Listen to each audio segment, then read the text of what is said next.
A few years ago, Dejad Marf Zemua learned that one man's seat is another man's temple column.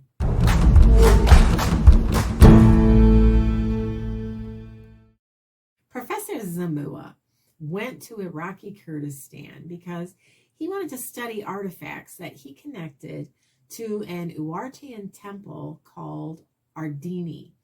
And this area where he went is thought to have been a buffer zone between the kingdom of Urartu and the kingdom of Assyria. And the professor discovered that the locals were using the ruins, the bases of these temple columns, as seats or even stairs. Boy, talk about an antique. Kingdom of Urartu was located just north of the Assyrian Empire, between the Black and the Caspian Seas. Today, that area would be Armenia and Turkey, the eastern part of Turkey, and even Azerbaijan. At its height, the kingdom of Urartu stretched even over eastward into northern Iran and then west to Syria. And Urartu is actually the Assyrian word. The name of Urartu in their own language is okay, I don't know how to say it, but I'm going to give it a shot. I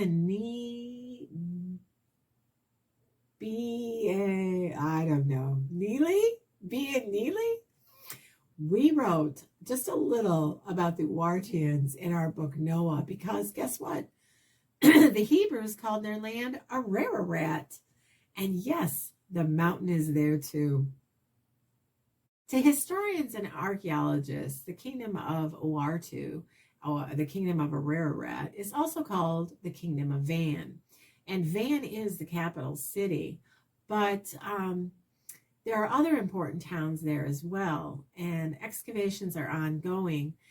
In fact, Turkey is opening a museum at a castle there that was built by Urartu's King Rusa II.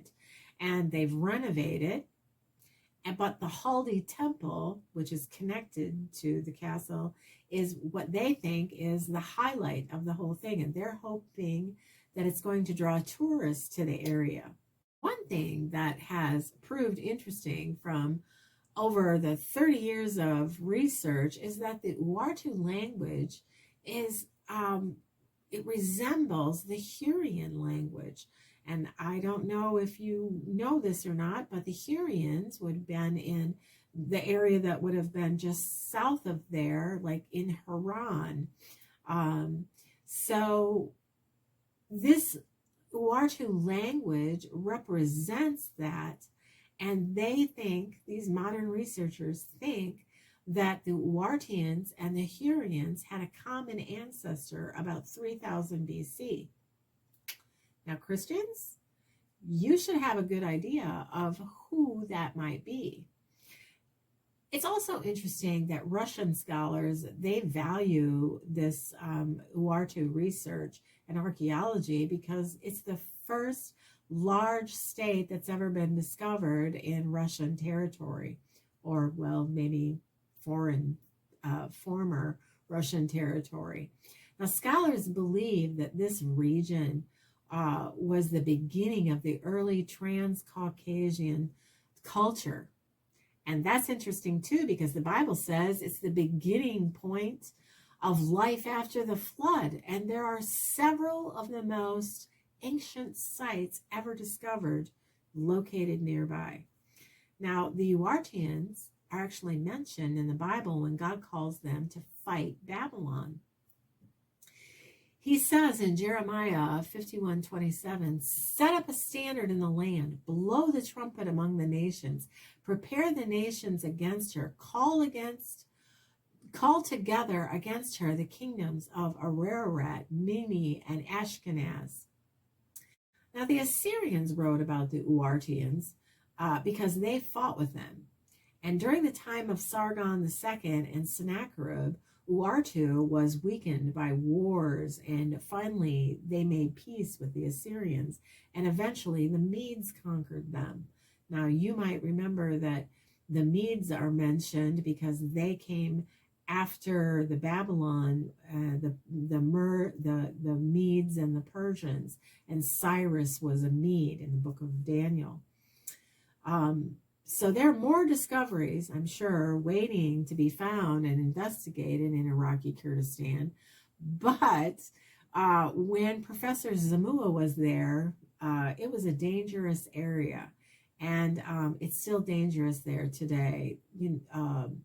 It's in Kurdish territory, and rockets, the Iranian militia are firing rockets in there, and they're always fighting back and forth over the territory there.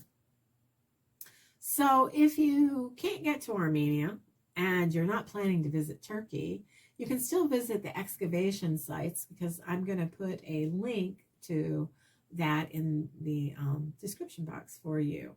And if you'd like to learn more about the Urartians and our book on Noah, I'll put a link to that in there too. And you can have a whole afternoon of study.